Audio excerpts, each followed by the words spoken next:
On average, you'll have to wait 31 days to see an OBGYN. And if you're dealing with an infection or outbreak, you know you need care fast. That's where WISP comes in. Connect with a U.S. licensed provider online and pick up safe, effective treatment at your local pharmacy that same day. Plus, get birth control and more delivered in all 50 states. Take control with comprehensive sexual and reproductive care, all from your phone. WISP. That's HelloWisp.com. The waiting room can wait. Welcome to the No Guilt Mom podcast. I'm your host, Joanne Crone, joined here by the brilliant Brie Tucker. Why, hello, buddy. How are you? We are talking about something that comes up a lot in our balance community, just questions around it. And we also see things, Brie, in the media around OCD. You and I both have very personal experiences with OCD. We both have loved ones who deal with it. And so I see a lot of these things in the media, or I see like people talking and they're like, oh my gosh, I have such OCD because I want to be so organized. I'm like, that's not it. No. And it's interesting, until I ended up landing in this world of getting to understand OCD better. Mm-hmm. My only experience was the movie As Good as It Gets, and like having that offhanded statement like, oh, I'm so OCD, I like organized everything. And you're like, no, not only is that not how it is, but that's actually even hurtful to the community. Yeah, it is hurtful. And the thing that gets me is like, it's such a mindless thing. Like, we're not intending to be rude or dismissive, but the lack of knowledge. And OCD is a tough one. Obsessive compulsive disorder, it's a hard one to figure out where that starts. It is hard. But in this podcast episode, we're going to help you do just that. So if you're new to the No Guilt Mom podcast, know that this podcast is for moms who feel overwhelmed, underappreciated, and stuck managing everything for their families. We want to tell you that you are not alone. And every podcast episode, we promise that you'll walk away with doable strategies and reclaim your time, your energy, and your joy. And today, we're going to help you figure out how to navigate when your child has OCD, the signs of OCD, and we're going to do that with the help of Dr. TamarChanksy. She's the founder of the Children's and Adult Center for OCD and Anxiety. She's helped thousands of children overcome fears and gripping mental compulsions. She is also the author of Freeing Your Child from Negative Thinking, Freeing Your Child from Obsessive Compulsive Disorder, and Freeing Yourself from Anxiety. And with that, let's get on with the show. Welcome, Tamar, to the podcast. Brie and I are so excited about talking with you about this topic. I believe that you are actually the first expert we've had on the podcast upcoming about OCD. Yes. So this is going to be a great episode. Wow. Well, I'm so excited to be here. Thank you so much for having me. Yes. So you wrote a book 25 years ago that is all about freeing your child from obsessive compulsive disorder. And now you've completely rewritten the book. And so like my first question for you is, what did you feel needed to change about the stuff that you told parents about OCD? Yes. Thank you. And I have the visual aid. Oh, wow. Oh, my gosh. Oh, wow. That's a lot of... No, in the podcast world, there's got to be no less than like what? Different color Post-it notes. There's a lot. There's a lot. Packages of Post-its alone. And many. And yeah. So thinking about this question it's been a wonderful surprise reflecting on this process that I engaged in, I don't know, a year ago or something like that. I thought, wow, 25th anniversary, this needs a refresh. And then what I thought was going to be about 20 hours, was, months and months of just poring over every page, because I will tell you, OCD is sort of my first love. I love that. Helping families. When I, first started my career after graduate school, I've been working with anxious kids, and then I started to work with kids with OCD. And what happened, just working with families who are completely lost, feel, Yeah, it is scary because you don't. Scary. Yeah, it's continuous. If you have OCD yourself, it's scary because you see your child suffering with things that you would never want them to, because you know what that's like. If you Mhm. don't have OCD, it's so scary because it's so unrecognizable, kind of discontinuous with your own experience, and you don't know what to do. And Yes. Right. so I just, yeah, working with families really intensely and seeing, importantly, the kids get better. I really wanted to write the book, Freeing Your Child from OCD. So that was my first book. And gosh, time flies 25 years later. What I realized, I started to work on the changes. And what I realized is how much I had changed in 25 Mm. years. Well, yes, of course. Of course. Right. Yeah. Yeah. We can talk about that. But Yeah. in the sense of, I learned so much from the children and families that I was working with over the years that my language changed. The stories, I had more stories that I wanted to Mhm. put in that I think, would be really inspiring for families, in Mhm. part to see the messiness that they are experiencing, to know they're not alone in that, and also inspiring to Absolutely. see just how, when parents know what's going on with OCD, sort of, I call it cracking the code. Like, what are these rules and rituals and everything about? When parents understand them, they can help their children navigate out. So it's really all about, there's so much communication, language, ideas in there. Let's talk about that with the OCD, because many Sure. Yeah. people think that OCD is just being neat or liking things a certain way. I know that's a pet peeve of mine. When I hear somebody who's incredibly organized say they're a little bit OCD, I immediately want to correct them and say, no, that is not the proper use of the term OCD. True. Social context, though, I don't usually. But can you break down what OCD actually is and what it's not? Sure. And I have to say, I was so happy to hear in the intro what you said about, because there have been some celebrities even, Mhm. Oh, and I yeah. have gone out on a limb, but some people will say, it helps me. My OCD helps me. If Mhm. something helps you, it is not OCD. It's Yeah. something else. Yeah. Awesome that there's something that helps you, but that's not what OCD is. Yeah. Essentially, what we're talking about is, we call it, it's a no fault disorder that's highly treatable. But what it's marked by is intrusive thoughts. So thoughts that just barge in. You're not trying to think, how can I make this better? How can I make it more perfect? Just intrusive thoughts that are sticky, we say, for kids. Like, they stick around. They're really hard to get rid of. You don't want to think them, but they're there. And then they're rituals that kids figure out to do, or sometimes those are intrusive thoughts too, to undo the fearful thoughts that are associated with the intrusive thoughts. So, for instance, we hope that our kids learn to wash their hands. That's a Oh, reasonable and good thing that we teach our kids, yeah. right? But when your child is stuck at the sink and thinking, someone's going to die because, oh, now I thought that thought, I have to, wash my hands all over again. It's not done. Their hands are chapped. We know that this is a dysfunctional process. This is not Right. something that is going to be helpful or real for them. But if my brain is telling me that I have to do something just right or else, I better do it.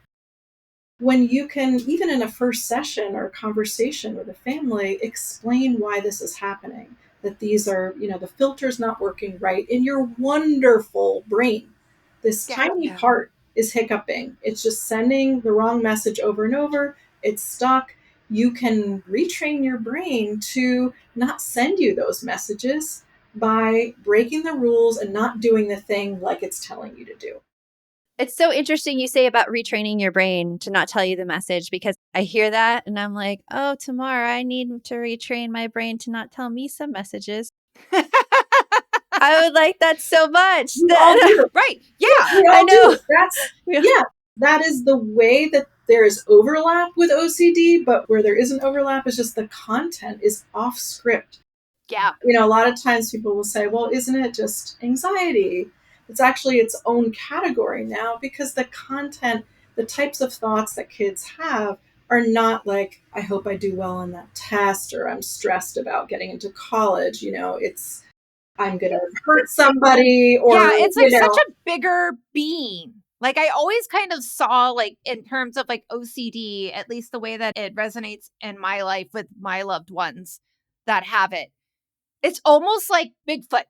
It's this huge, massive thing that is always there, but nobody can see it, right?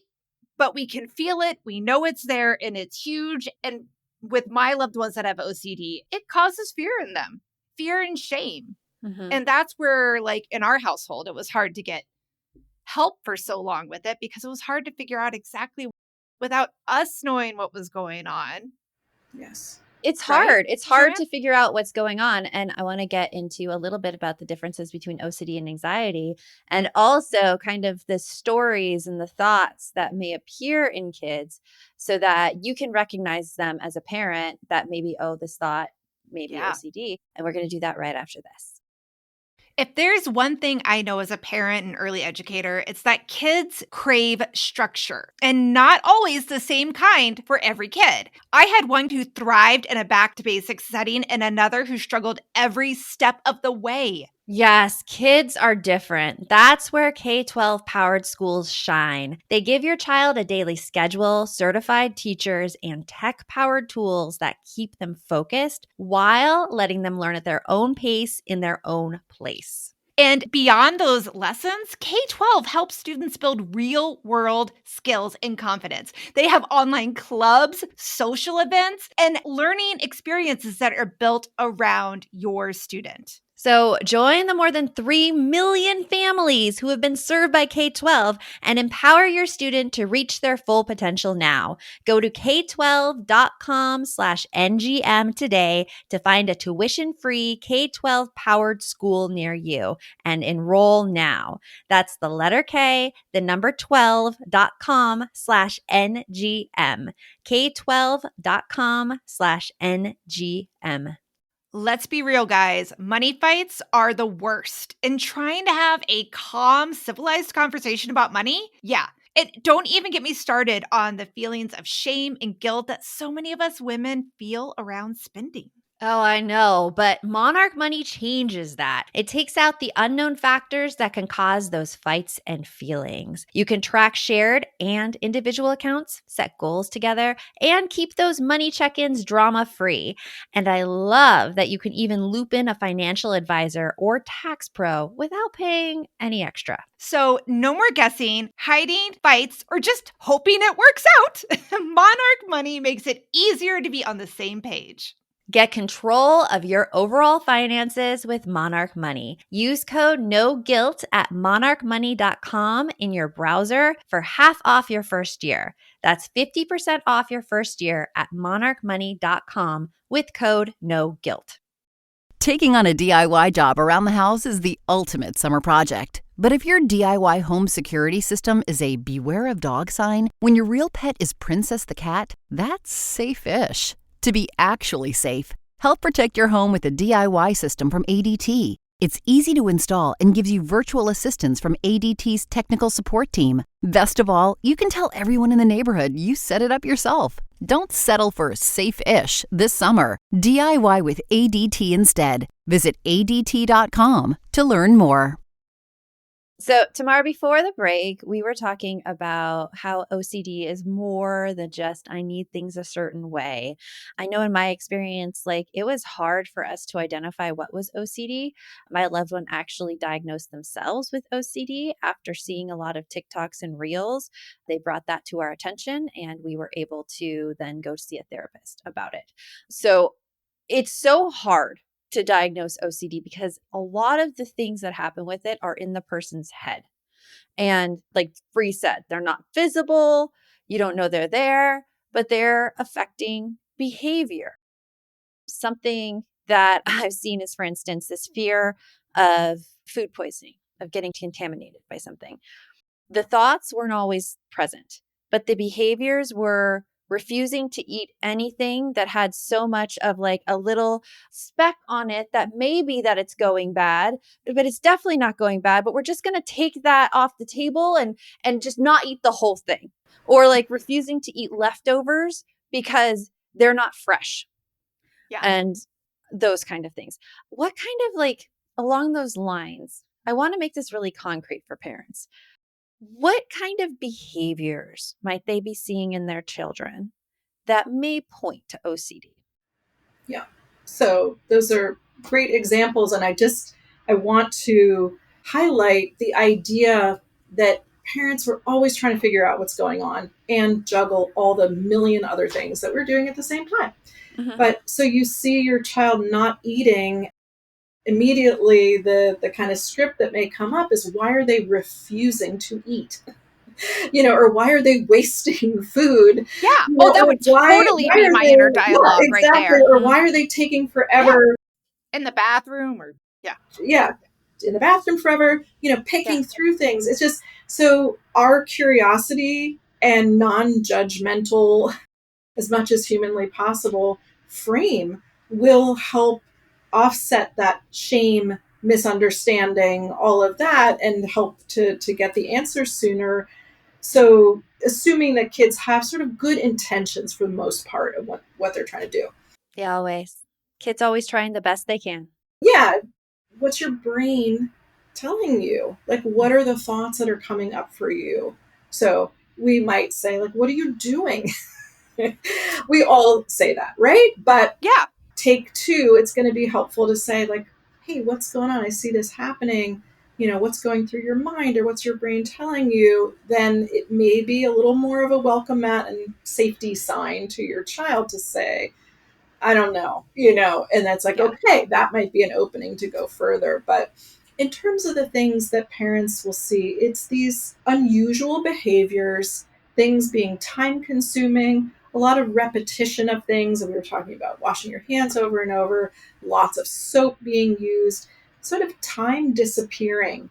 Your child is upstairs doing something, we don't know what. Maybe they are taking their clothes on and off when they're getting dressed in the morning, because their intrusive thought is saying, you had a bad thought, you're going to fail the test, or your little brother's going to get lost or something.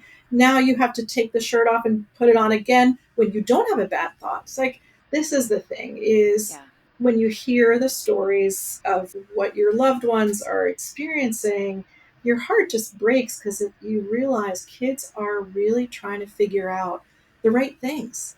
We want to keep each other safe. They just don't know that message is not reality based, that's a brain hiccup. And the more, you were saying, Bree, it's like Bigfoot. Well, that might be a good name for it. Part of the strategy that we talk about is relabeling what's going on as, I don't use the term OCD unless parents come in or families come in with that. We don't have to use that. We can, but we don't have to. You just have to have a way of referring to it. So some kids will call it meanie brain, sticky thoughts, that thing, that annoying thing. Actually, I want to throw that out there. So our experience with OCD in our household, it is with our oldest. He's in his 20s, but our therapist told us that he was having a lot of shame around the OCD thought process and the behaviors. And the therapist was like, we should probably restructure it. And so I think that was like one thing that he said was really helpful. And I just heard you say, so I kind of want to reiterate it as much as we can for the audience, that we called it He Who Shall Not Be Named, or Voldemort. Just depend if we said it or not. That was the name he chose. Yes. Even in his 20s was like, yep. And because that's exactly we're we need you to understand that, that those thoughts, and that's the hardest part, I think, with OCD. It's anxiety in a different way. Anxiety, I feel like with my anxiety, I don't always notice that I'm being anxious. I kind of do if somebody points it out. I'll be like, yeah, I guess that is an anxious thought, or I guess I am kind of spiraling or whatnot. But I find that with the OCD type tendencies, my son was like, I know I shouldn't be thinking this. I know that's not logical, what keeps rolling around in my head, but I just can't stop. And so he felt so shamed. He kept trying to hide the behaviors, right? Which ended up making them worse. Yeah. So that one piece of relabeling it to something that's not a part of them really seemed like, for my son, he said it really helped him let go of some of that guilt and shame he had about it. Absolutely. And then it becomes this thing that you can talk about together, Yeah. Voldemort is saying this, how can we support you when that happens? Or is that the thing that shall not be named happening? Okay, what's our game plan? It's just the flow within a family, before you're tiptoeing afraid of, setting your child off more because they're already so stressed. Now you have a way of saying, like, is that thing that shall not be named happening? What's it saying to you? Yeah. Okay. Can I help you boss it back, break the rules? Do you want to take a pause? We can do something active and see, because kids will want the thoughts to go away. Parents want the thoughts to go away. But the way we work is we can't go in there and turn off the switch. Oh God, if there is a switch, you better tell me where it is, man. This is news flash to all. But the thing is that when we really downgrade the authority of those thoughts, it's more like, I hear my air conditioner whirring. Now you might have background noises that you weren't paying attention to before because they weren't important. Now that we're talking about it, you notice them. The more that kids understand that this can be kind of like that background noise. I always say it's the best thing is if you hear your OCD as blah, blah, blah. Yeah. It's like junk mail. We don't read it. We know it doesn't hold any important information for us.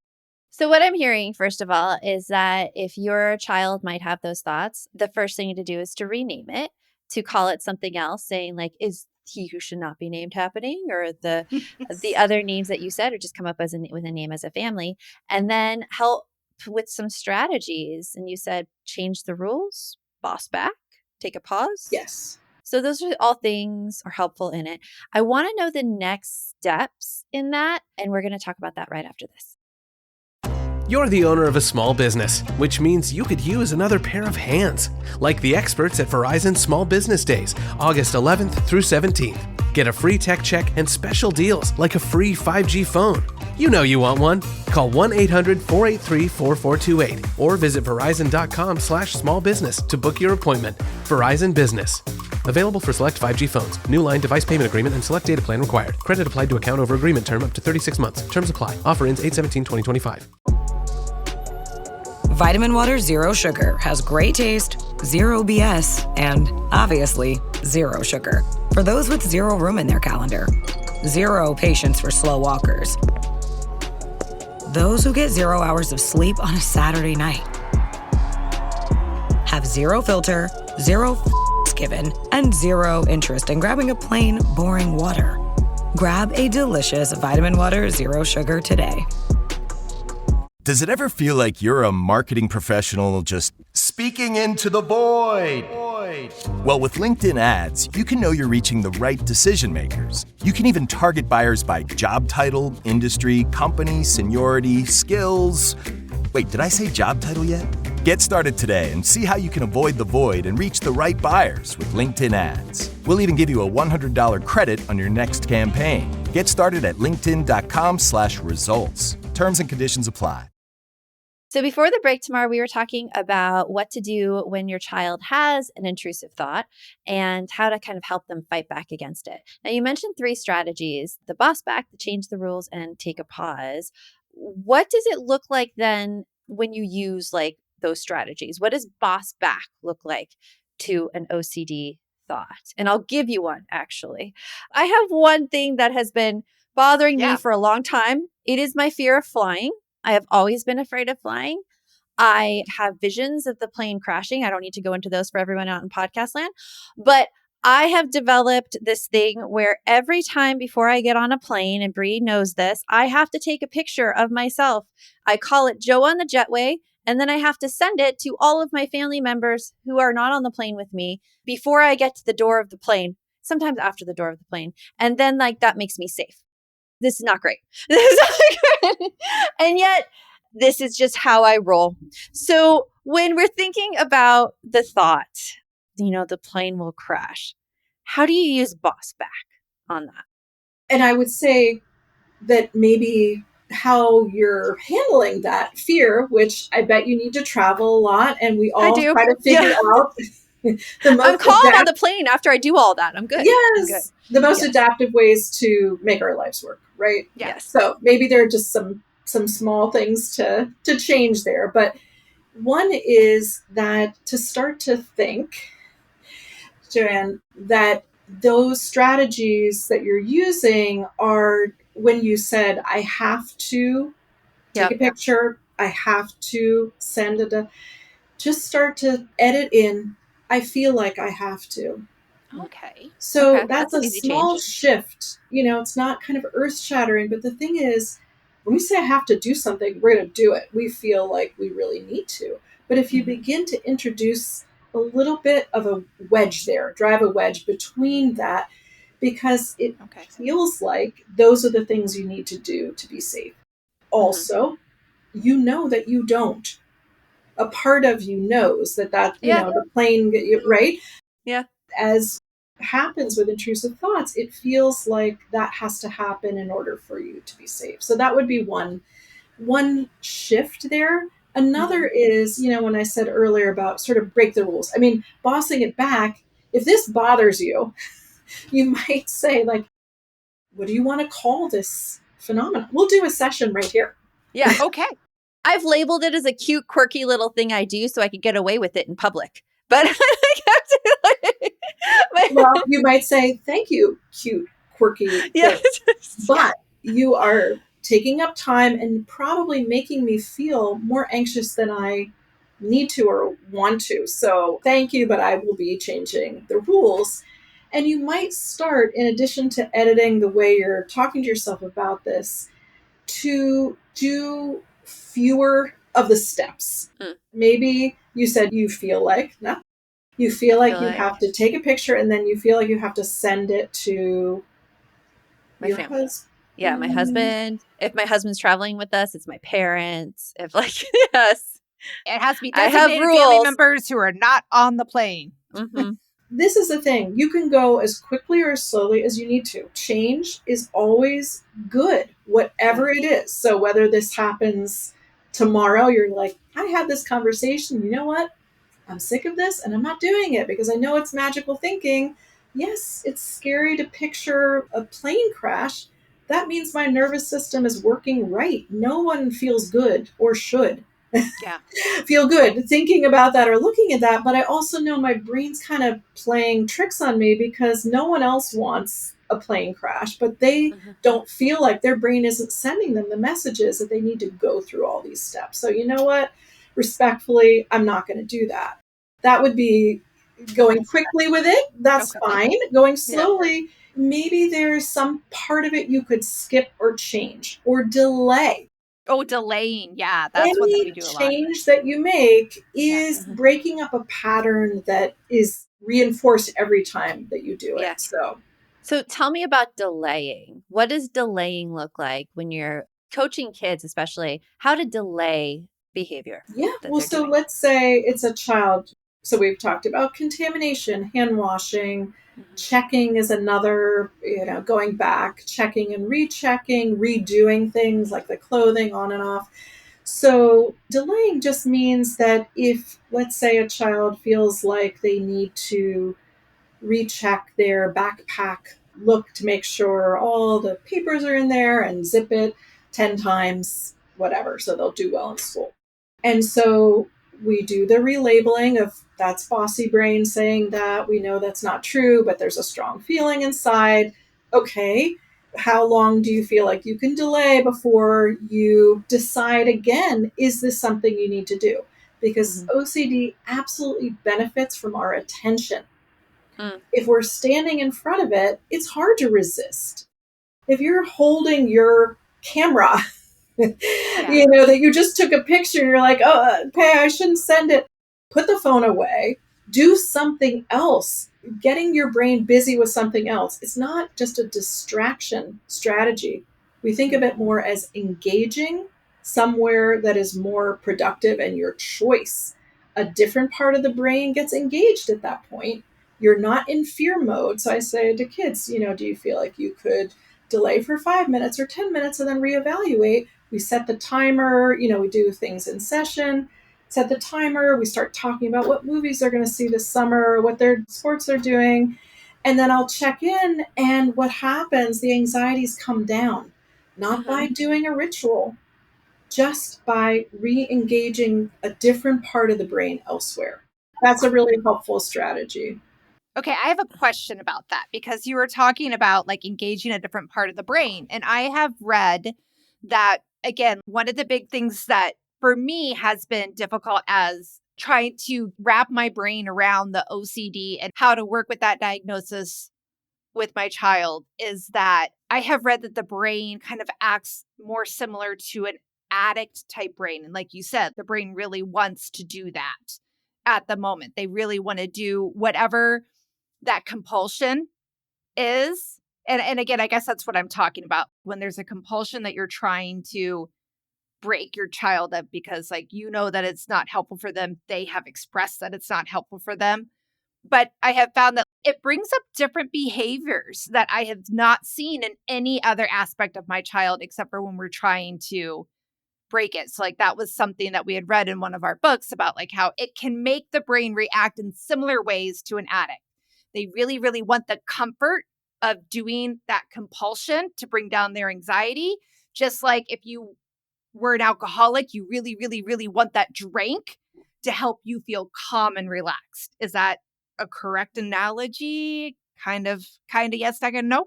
We have so many different, in a way, we have so much we know about the brain, and in a way, we have so little, right? True. Okay. The way that I would talk about it with kids, and this is true, because I try to tell the truth. Wait, kids will come back at you so fast, won't they, Joanne? They know it. They're like, yes. So it's a very good policy. But the part of the brain that is deciding if something needs to be acted upon or not is malfunctioning. So I'm in my office. I have a cat who loves to come into my office and destroy plants and furniture. So I have dogs that do that. Yes. I listen for the click of the door because my cat also listens for the click of the door. He must be brilliant. I don't know. If the door doesn't click, he comes upstairs and he's in my office. So, okay, what is the point of this? I hear that click and I know then the door is shut. With kids with OCD or adults, that the threshold of, is it finished? Is it not? Is there something I need to do? Is there not? That threshold is, we'll say, malfunctioning. It's the threshold to detect whether something needs to be acted on is too low. So it just takes less, a little bit to go boom, right? Yes, less uncertainty to register boom, like we need to do something here. And so that's, I'll say, yeah, your brain it's telling you, it's not sure, but it's telling you that you need to do something. What does another part of your brain think about this? And again, like we've talked about, people know most of the time. It's not like, oh, I didn't know that I didn't need to check. Of course they know, but the feeling is still there. But again, by resisting that part that's saying it's not finished or, you need to redo it, that's how the brain's thresholds kind of get retrained and back in line. It's hard when you've done it for so long that you don't know what it's like not to do it. Yeah, that's such a good point. It's real hard because even when you talk about like my plane thing, I'm like, I've been doing it for so long, I don't know if I can do it. Well, wait, I'm going to throw this in there too. Wouldn't you also say, Joanne, like, and this is what you were talking about too, I think, Tamar, that your brain now has all of this evidence. See, that you've never crashed because we've done this. We've done this. Yeah. And that's why. It's hard when I see that in my loved ones, when I see it even, like I'm sitting here hearing the conversation, I'm like, oh crap, this might not be anxiety I've had for like all my life. I am seriously like, there's another behavior compulsion series that I get into. And as you talk tomorrow about this like constant need to do something, to prove something else, I'm like, well, I can name another thing I do like that. And I can name another thing I do like that. Stuff that causes me constant anxiety and fear and panic. but like probably the outside world, I don't even think Bree knows. Well, Bree kind of knows about this one. She's actually limited my access to checking our podcast advertising revenue because I have to check it all the time to make sure that we're okay. Remember the edit, Joanne. It feels like you need to. It feels like your brain. Feels. But this is a thing. Thinking in parts, in a sense, is to say that part keeps reminding me about that. Mm-hmm. Is there another part that has a different idea about it? Yeah. Because you'll never, even though we know neuroplasticity, we can change these settings, and it's incredible when you do, the first few steps are really, really hard. Mm-hmm. If this were easy, we wouldn't be sitting here talking about this for sure. Right. Yes. But also that we are capable of change. And when we do make changes, momentum starts. But, I use the analogy of getting in a swimming pool, that first step. I'm a person who crawls. Really, it could take me 10 minutes to get into a swimming pool. I do not jump in. Why? I say to kids, what does it feel like when you get in a pool? Not the heated pools. Yeah. Cold. And I say, okay. And what happens a few minutes later? It warms up. Oh, did somebody warm it up? No. God, I hope not. That would mean it's probably yellow. Yeah. Sorry. It's true. Parenting humor there. All truth on the No Guilt Moms podcast. Yes, love it. No one's ever made that comment, Bree, but I will now be using it to Bree. Yeah, that was actually Bree's intrusive thoughts. Yeah. That was actually my thought as well. So it's okay. We go for the humor. So good. I've been saying that for 25 years, and this is the first time someone said it. But there you go. The point is, sometimes these pools are more manageable. Sometimes they're freezing cold. But the point is, we do adjust. But part of it is you're deciding that these changes you want to make because it's really interfering with your well-being. I mean, even absolutely kids will say, this is just making me so mad, or I'm so frustrated I'm late to school all the time, or my friends, I have to pretend like I dropped something when really I'm retying my shoes because my brain is telling me that, somebody's going to get hurt if I don't. So you get to a point where it's going to be worth it to go into the swimming pool with the part that you're ready to do. It's not a race. And you see, okay, you were able to, because the thing is, we reset. I should have said that. I got to get my sleep bites in order here. Oh, good. Prognosis is good, is great. And also we reset from anxiety when there is not an actual threat, which when we let ourselves try new things, we see that the anxiety does reset and we're okay. So little by little, maybe you have somebody else take the picture or you delay sending it. I'm telling you, Joanne. Little by little, I'll try. There are parts, yes. I will definitely be looking at other areas that I can work on as well. And also how we could help our loved ones too. These are all things that come up that will say, even if you're not ready to make a change on the outside, making that change on the inside to say, I feel like this, but I know I really don't need to do that. Or, yep, I'm going to keep doing this now, but it's not a forever thing. When I'm ready, I will be making changes. All of that changes from the program of, I have to do this or else. Yes. So you shared so much great information with us, Tamar. To the parent listening to this right now, what would you say to the parent who feels overwhelmed and unsure where to start?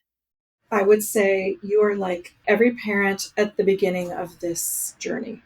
That is, how could you feel any other way?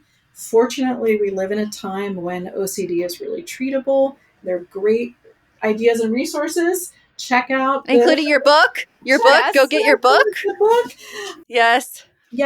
Free Your Child from OCD. But there are lots of online resources as well. And that just even taking one idea from today, that maybe you ask your child, what do you want to call this stuff? Or is this bugging you? Or how can I help you and not the sticky thoughts?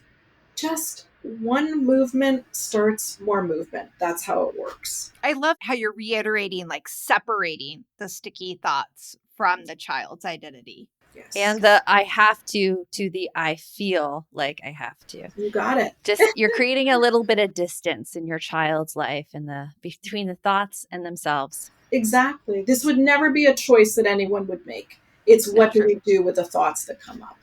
Absolutely. So we like to ask this of everybody who comes to the podcast. What is coming up for you that you're excited about? Well, I'm really excited for the launch of this book.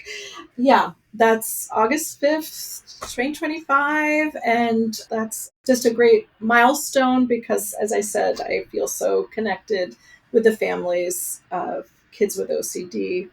And I'm working on another book that's due at the end of the summer. So I'm very excited to finish that and go on vacation with my family.